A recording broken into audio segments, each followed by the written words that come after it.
मोदी काल के इतिहास में वो हो गया जो कि भारत के इतिहास में कभी नहीं हुआ।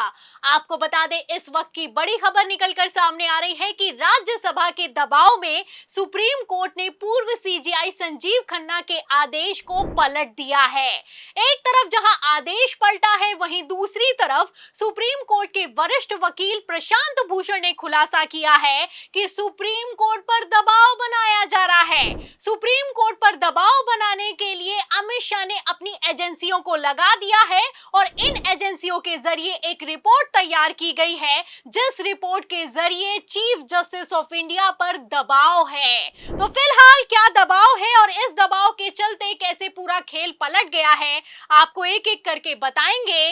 पूर्व सीजीआई संजीव खन्ना के फैसले के पलटते ही कैसे हड़कंप मच गया है, उस पर भी आएंगे। लेकिन खबर में सबसे पहले आप बिग ब्रेकिंग देखिए कि कैसे ऊपर से नीचे तक पूरा का पूरा सिस्टम बर्बाद हो चुका है। खबर आप देखिए हिंदुस्तान की। देखिए, इसमें लिखा हुआ है कि मुस्लिमों को कठमुल्ला कहने वाले जस्टिस शेखर यादव के खिलाफ सुप्रीम कोर्ट ने जांच पर रोक लगा दी है। तो जांच पर रोक लगा दी गई है, उस जांच पर रोक लगा दी गई है जिसके आदेश पूर्व सीजीआई संजीव खन्ना ने सख्त होते हुए पारित किए थे। आप अच्छे से जानते हैं कि इलाहाबाद हाई कोर्ट के सिटिंग जस्टिस ने विश्व हिंदू परिषद के कार्यक्रम में मंच से खड़े होकर कह दिया था कि कठमुल्ला है मुसलमान और ये देश अब बहुसंख्यकों के हिसाब से चलेगा। जब ये बयान निकलकर सामने आया तो सुप्रीम कोर्ट ने सख्त एक्शन लिया और तो और पूर्व सीजीआई संजीव खन्ना ने इन हाउस जांच के आदेश भी पारित कर दिए। खबर नहीं याद है तो खबर भी दिखा देती हूँ। खबर आप देखिए जनसत्ता की, इसमें लिखा भी हुआ है कि जस्टिस शेखर यादव के खिलाफ इन हाउस जांच शुरू, एक्शन में सीजीआई संजीव खन्ना। तो पूर्व सीजीआई खन्ना की तरफ से सख्त एक्शन लिया गया। शेखर यादव को उनके बयान के खिलाफ एक्शन लेने के लिए दिल्ली भी तलब किया गया। सुप्रीम कोर्ट कोलेजियम की मीटिंग बुलाई गई। आपको बता दें कि संजीव खन्ना ने शेखर यादव को माफी मांगने के लिए मजबूर भी किया। तब तो शेखर यादव माफी मांगने के लिए तैयार हो गए थे, लेकिन बाद में पलट गए और पलटी मारते हुए कह दिया कि मैं अपनी बात पर कायम हूं, कोई गलती नहीं की है। फिलहाल मैं आपको बता दूं कि इस पर पूर्व सीजीआई संजीव खन्ना भड़के भी थे, लेकिन एक तरफ जहां संजीव खन्ना भड़के थे, वहीं दूसरी तरफ सीएम योगी आदित्यनाथ ने शेखर यादव को फुल सपोर्ट कर दिया। इतना तगड़ा सपोर्ट किया कि भरे सदन में खड़े होकर कह दिया कि सच बोलने वालों को धमकाया जा रहा है। आपको बता दें, सीएम योगी आदित्यनाथ यही नहीं रुके, उन्होंने एक आगे कदम बढ़ाकर यहां तक कह दिया कि नोटिस दिया गया है शेखर यादव को और नोटिस देने वालों को तनिक भी शर्म नहीं आती है। तो सुप्रीम कोर्ट ने एक्शन लिया, सुप्रीम कोर्ट ने नोटिस दिया और इस नोटिस को लेकर सीएम योगी आदित्यनाथ ने कह दिया कि शर्म आनी चाहिए। फिलहाल नोटिस जारी करने वालों को शर्म आनी चाहिए या फिर कि संवैधानिक पद पर बैठे हुए मुख्यमंत्री को ऐसा बयान देने में शर्म आनी चाहिए, समझने वाले अपने आप में समझते हैं। आपको बता दें कि पहले तो सीएम योगी आदित्यनाथ ने शेखर यादव को सपोर्ट कर दिया था और अब बिग ब्रेकिंग ये निकलकर सामने आई है कि राज्यसभा भी शेखर यादव के सपोर्ट में उतर आई है। इतना ही नहीं, राज्यसभा ने सुप्रीम कोर्ट को उसकी हद याद दिलाई है। खबर भी मौजूद है, खबर आप देख सकते हैं, मिंट हिंदी की खबर है और इस खबर में लिखा हुआ है कि वीएचपी सम्मेलन में गए जज पर कार्रवाई की थी तैयारी, तभी सुप्रीम कोर्ट को राज्यसभा ने बता दिया दायरा। तो दायरे पर दायरा बताया जा रहा है। आप अच्छे से जानते हैं कि किस तरीके से राष्ट्रपति मुर्मू ने पहले तो सुप्रीम कोर्ट को उसकी हद याद दिलाई और अब आप देख सकते हैं कि राज्यसभा ने सुप्रीम कोर्ट के ही फैसले को पलट दिया है। उस फैसले को पलट दिया है जिसको पूर्व सीजीआई खन्ना ने लिया था।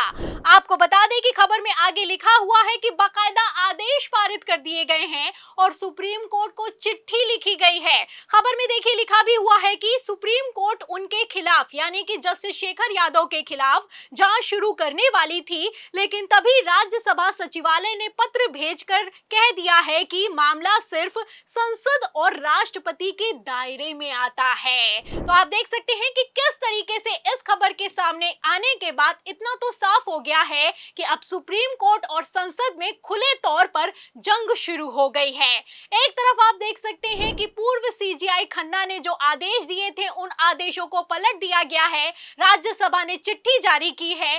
वहीं दूसरी तरफ पूर्व सीजीआई संजीव खन्ना के लिखे गए लेटर पर किसी तरह का कोई एक्शन नहीं लिया जा रहा है। जस्टिस वर्मा कैश कांड को लेकर मैं आपको बता दूं कि संजीव खन्ना ने अपने कार्यकाल के दौरान ही इस कैश कांड का 3 सदस्यीय टीम का गठन करके भांडाफोड़ कर दिया। पहले भांडाफोड़ किया, फिर संजीव खन्ना की तरफ से जस्टिस वर्मा से इस्तीफा भी मांगा गया, लेकिन जस्टिस वर्मा ने इस्तीफा देने से साफ इनकार कर दिया। अब जब जस्टिस वर्मा इस्तीफा देने के लिए तैयार नहीं हुए, तब संजीव खन्ना ने रिटायरमेंट के ठीक पहले प्रधानमंत्री नरेंद्र मोदी और राष्ट्रपति को पत्र लिखते हुए महाभियोग की प्रक्रिया को शुरू करने की अपील की थी। फिलहाल अभी तक इस अपील पर किसी तरह का कोई एक्शन हुआ नहीं है, उल्टा शेखर यादव के सपोर्ट में पूरा का पूरा सिस्टम लगा दिया गया है। अब ऐसे हालातों में आप अंदाजा लगा सकते हैं कि जो भी मोदी सरकार को सपोर्ट करता है या फिर कि मोदी सरकार की भाषा बोलता है, उसके सपोर्ट में किस तरीके से पूरा का पूरा सिस्टम लगा दिया जाता है। आपको बता दें, खबर निकलकर सामने आई है कि कांग्रेस के महासचिव को गिरफ्तार कर लिया गया है। खबर भी आप देख सकते हैं, अमर उजाला की खबर में लिखा हुआ है कि गुजरात कांग्रेस महासचिव राजेश सोनी गिरफ्तार, ऑपरेशन सिंदूर को लेकर विवादित पोस्ट करने का आरोप है। तो एक पोस्ट करने के आरोप में कांग्रेस के महासचिव को तो गिरफ्तार कर लिया जाता है, लेकिन कैबिनेट मंत्री विजय शाह की गिरफ्तारी पर सुप्रीम कोर्ट खुद रोक लगा देता है। उल्टा हाई कोर्ट में जो सुनवाई चल रही है उस पर भी सुप्रीम कोर्ट ना सुनवाई करने के आदेश पारित कर देता है। अब इन खबरों से सवाल खड़ा होता है। एक तरफ जहां सवाल किए जा रहे हैं, वहीं दूसरी तरफ वरिष्ठ वकील प्रशांत भूषण ने मोदी सरकार के खेल को एक्सपोज कर दिया है।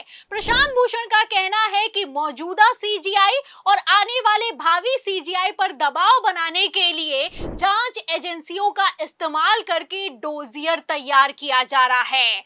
आप देख भी सकते हैं, खबर निकलकर सामने आई है और इस खबर में लिखा भी हुआ है कि संभावित मुख्य न्यायाधीशों और मौजूदा न्यायाधीशों के खिलाफ भारतीय जनता पार्टी जांच एजेंसियों का इस्तेमाल कर रही है, उन पर दबाव बनाया जा रहा है, चीफ जस्टिस ऑफ इंडिया पर दबाव बनाया जा रहा है और तो और परिवार को गिरफ्तार करने तक की धमकी दी जा रही है। सबसे बड़ा सवाल, क्या ये दबाव सीजीआई गवई पर काम करने वाला है? क्योंकि एक तरफ जहां दबाव को लेकर खबर निकलकर सामने आई है, वहीं दूसरी तरफ सीजीआई गवई की मां का दिया गया बयान वायरल है, जिसमें उन्होंने साफ कह दिया था कि उसे कोई नहीं झुका सकता।